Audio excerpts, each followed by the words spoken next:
Hello there, friends.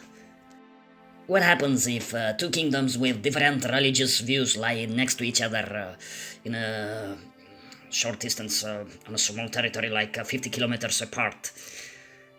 Will they have a war? Well, sort of. We land in 9th century Indonesia on Java Island. One of the kingdoms believed in Buddha, the others were Hindus.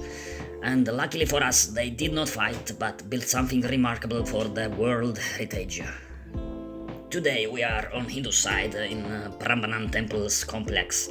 It is said to be the second biggest in Southeast Asia after Angkor Wat, which is in Cambodia.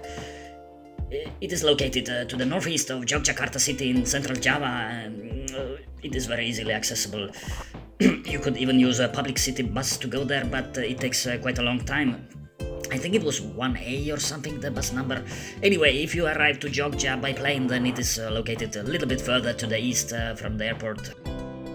Originally, there were 240 temples in Prambanan complex, all set in a squarish mandala pattern. To fit all those temples to the territory, they even had to change the bed of the nearby river to direct it away from being too close to the temples. The biggest central temple, the Shiva temple, is 47 meters tall. It is still there. Although they are dedicated to different divine subjects, it is hard to make a difference from distance until you see the carvings on their sides telling us different epic stories. Of course, it took several years in 9th century, but local Javanese folktale, of course, says the whole site was built just during one night with the help of a jinn. By a guy who wanted to impress a girl who wasn't so much impressed by him. Always happens.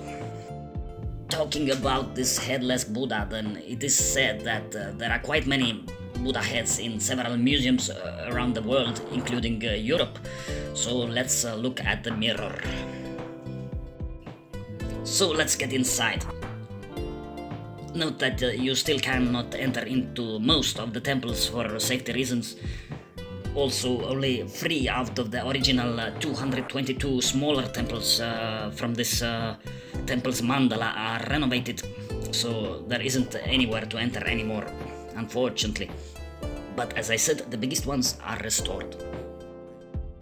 The temples here are partly in quite bad conditions, some of them completely destroyed. The main reason for it is the location itself. Java Island is located on the Ring of Fire, and the biggest damage happened during the earthquake on 16th century. There lies also this Merapi volcano, constantly active. It hasn't had catastrophic explosions, but they come often, and the dust is... As you see, quite many building blocks do not match with the carvings, but at least the original shape of the temples has been restored, and with some imagination the images come along. The real authors of these temples were from the Mataram Kingdom dynasty during Majapahit hinduistic era, before the Islam came in and said that enough of you carving out those stone boobies, let's have some different buildings now. Truly remarkable sight. Thank you for watching. If you enjoyed it, please like and subscribe. Don't hit your head, keep safe. Cheers.